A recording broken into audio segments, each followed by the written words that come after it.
Assalamualaikum warahmatullahi wabarakatuh. Kami mahasiswa PGSD Fakultas Keguruan dan Ilmu Pendidikan Universitas Terbuka akan menampilkan video praktikum yang berjudul uji makanan. Adapun kandungan makanan yang diuji di sini adalah karbohidrat, protein, lemak, dan vitamin C. Video ini ditujukan untuk memenuhi tugas mata kuliah praktikum IPA di SD modul 3 kegiatan praktikum 2 dengan tutor pengampu Bapak Riki Firmansyah SPD MSc, program studi PGSD Fakultas Keguruan dan Ilmu Pendidikan Universitas Terbuka 2025.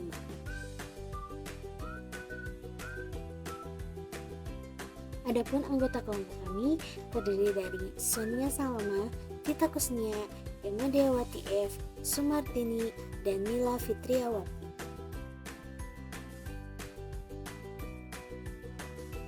Praktikum 1. Uji karbohidrat. Alat dan bahan yang dibutuhkan dalam uji karbohidrat. Pertama ada piring 1 buah, pipet 1 buah, pisang 1 iris kecil, telur rebus 1 iris kecil, tahu 1 iris kecil, tempe 1 iris kecil, nasi, tepung tapioka, betadin, dan kertas HPS serta alatnya. Rumanta memaparkan bahwa karbohidrat merupakan senyawa yang terdiri dari unsur karbon, hidrogen, dan oksigen. Untuk mengetahui karbohidrat atau amilum di dalam bahan makanan dapat diuji dengan pemberian larutan iodium dalam KL. Amilum yang ditetesi larutan iodium memperlihatkan perubahan warna menjadi warna biru tua atau biru ungu.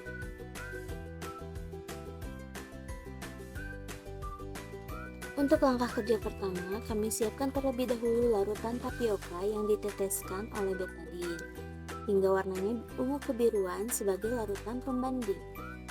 Setelah itu, haluskan semua bahan makanan sampai halus. Khusus untuk nasi ada perlakuan dua, yaitu dikunyah. Ini nasi yang dikunyah. Setelah halus, semua bahan disimpan di atas kertas HVS, lalu ditetesi oleh betadin sebanyak 3 tetes.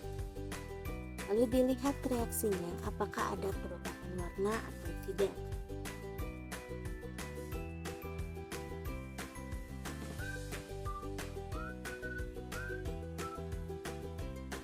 Setelah ditetesi kemudian timbul reaksi, kita bandingkan dengan larutan pembanding. Bisa dilihat nasi berwarna kehitaman, tahu warnanya tetap, tempe warnanya tetap, pisang warna betadinnya tetap, kemudian telur warnanya juga tetap, dan nasi yang dikunyah juga memiliki perubahan warna dari ungu ke hitaman. Nah, karena nasi bejek dan nasi kunyah ada perubahan warna ungu ke hitaman, maka bisa disimpulkan bahwa nasi itu mengandung karbohidrat. Sedangkan untuk makanan lainnya seperti tahu, tempe, telur, pisang, karena tidak ada perubahan warna setelah ditetesi oleh betadin, maka berarti makanan itu tidak mengandung karbohidrat.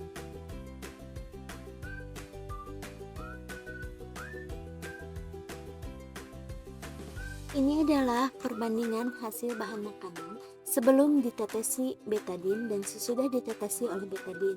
Yang mengalami perubahan warna hanya pada nasi bejek dan nasi yang dikunyah, yaitu mengalami perubahan warna ungu kehitaman, sedangkan yang lainnya tidak mengalami perubahan warna.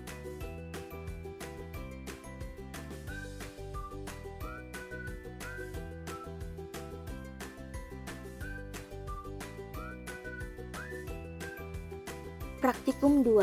Uji protein.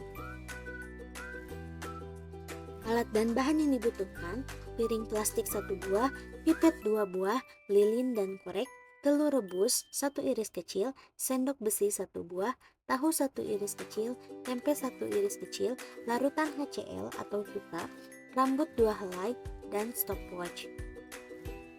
Protein adalah zat makanan penting untuk pertumbuhan, perkembangan, dan mengganti bagian sel-sel tubuh yang rusak.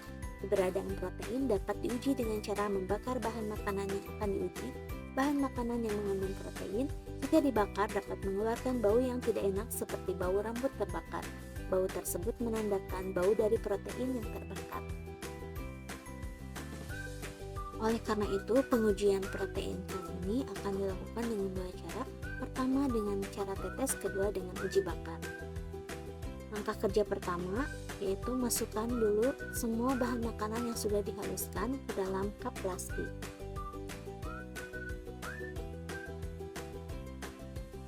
Kemudian, bahan makanan tadi diberikan air sehingga terendam.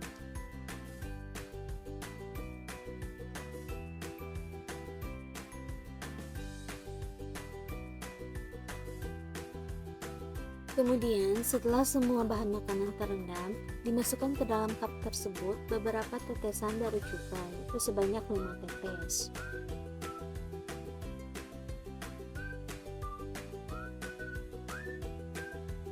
Setelah ditetesi cuka, lalu biarkan larutan makanan tadi selama 5 menit. Dalam waktu 5 menit itu, bisa diamati apakah ada bagian makanan yang naik ke atas. Hal itu menunjukkan bahwa protein akan rusak ketika ditetesi oleh cuka, sehingga jika sudah rusak maka makanan-makanan itu akan naik ke permukaan air. Di 5 menit pertama, yang mengalami perubahan itu hanya pada tempe.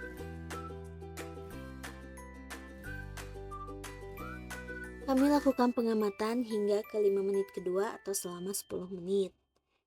Bisa dilihat bahwa bagian makanan yang mengalami kerusakan itu pada tempe, tahu, dan telur.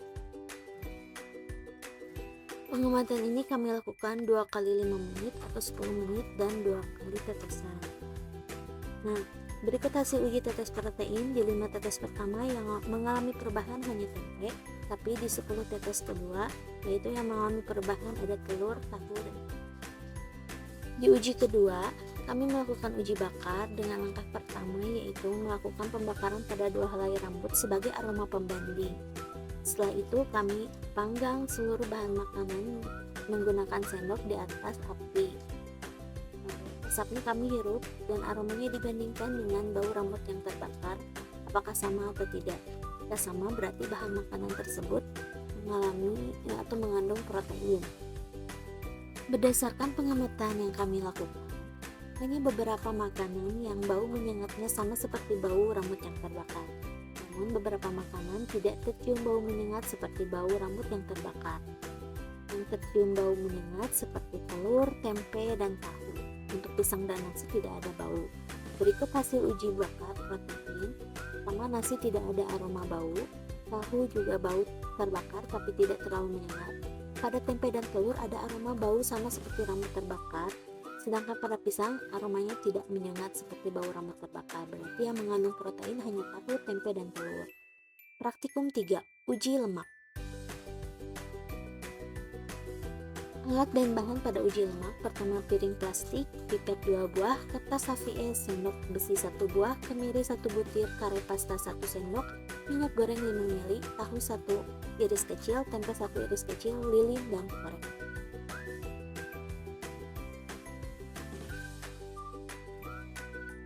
Lemak merupakan senyawa yang terdiri dari unsur karbon, hidrogen, dan oksigen dengan struktur yang berbeda dari karbohidrat. Rumanta 2021 menjelaskan bahwa untuk mengetahui ciri-ciri sumber makanan yang mengandung lemak dapat dilakukan sebagai berikut. Jika minyak goreng ditempelkan pada kertas koran, maka kertas akan terlihat meninggalkan bekas minyak pada kertas tersebut.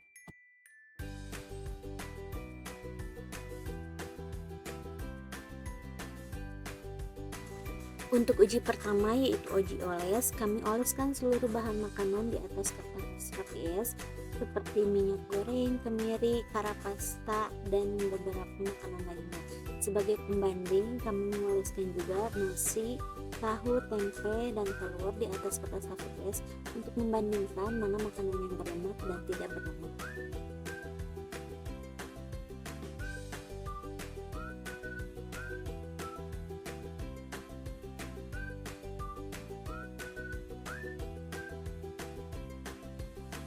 Berikut adalah penampakan dari kertas yang sudah diolesi oleh makanan. Terlihat bahwa bagian yang terkena lemak itu lebih transparan. Selain uji oles, kami juga melakukan uji bakar pada makanan-makanan tersebut dengan menyimpannya di atas api. Asapnya kami hirup, kemudian kami cium baunya, apakah seperti kelapa yang terbakar atau tidak. Jika baunya seperti kelapa terbakar, maka makanan tersebut mengandung lemak nabati. Tapi jika baunya seperti daging yang terbakar, maka makanan tersebut mengandung lemak hewani. Berikut hasil dari uji oles lemak. Pada kemiri, minyak, dan kare pasta, kertas menjadi transparan, indikator mengandung lemak. Sedangkan pada pembanding seperti nasi, tahu, telur, dan tempe, kertas hanya basah, tidak mengandung lemak.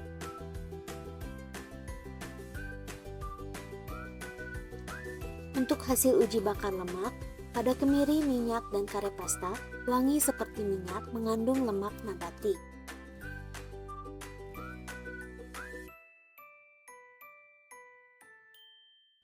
Praktikum 4. Uji vitamin C. Alat dan bahan: cup air mineral atau botol kecil bening 8 buah, pipet 2 buah, larutan tapioka 100 ml, jeruk atau lemon, tomat, redoxon, vitamin C kemasan, piring, sendok, dan betadine kecil. Menurut Winarno menjelaskan bahwa vitamin C merupakan vitamin yang mudah larut dalam air. Fungsi utama vitamin C adalah sebagai koenzim atau kofaktor. Vitamin C juga disebut asam askorbat karena senyawa ini kuat dalam reduksinya dan bertindak sebagai antioksidan dalam reaksi hidroksilasi. Vitamin C berperan dalam penyembuhan luka, patah tulang, pendarahan, dan vitamin C juga dapat menurunkan tekanan darah, kolesterol, dan serangan jantung. Untuk langkah kerja yang pertama, kami bagikan 100 ml larutan tapioka ke dalam 4 gelas plastik dengan ukuran yang sama banyak.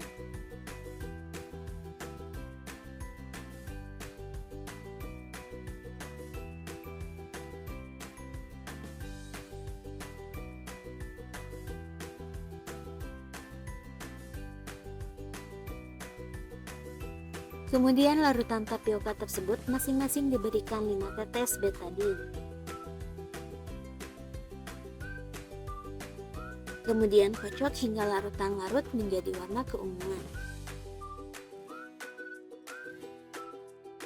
Langkah kedua adalah masing-masing vitamin C yang sudah dimasukkan ke dalam cup plastik juga diberikan air hingga larut. Redoxon, vitamin, larutan lemon, dan yang sudah dibejek. Lalu, pada cup pertama, larutan tapioka tersebut diberikan 5 tetes larutan redoxon.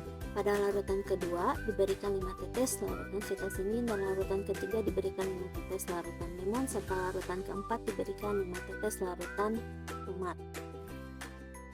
Kemudian masing-masing larutan kami amati, dan jika larutan tapioka yang terlihat lebih memudar, maka itu berarti mengandung vitamin C.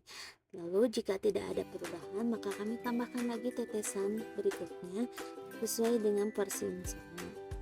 Terlihat di sini bahwa larutan tapioka yang diberikan larutan redoxon jauh lebih memudar warnanya dibandingkan dengan larutan. Berikut hasil uji vitamin C. Bahwa redoxon adalah larutan yang paling transparan dibandingkan larutan yang lain. Kemudian di urutan kedua ada vitamin, ketiga lemon, dan keempat yaitu larutan tomat. Kesimpulannya, makanan yang mengandung karbohidrat adalah nasi, makanan yang mengandung protein tahu, tempe, dan telur, makanan yang mengandung lemak adalah kemiri, minyak, dan kare pasta, sedangkan sumber vitamin C yang cukup tinggi bisa diperoleh dari suplemen seperti redoxon dan vitamin.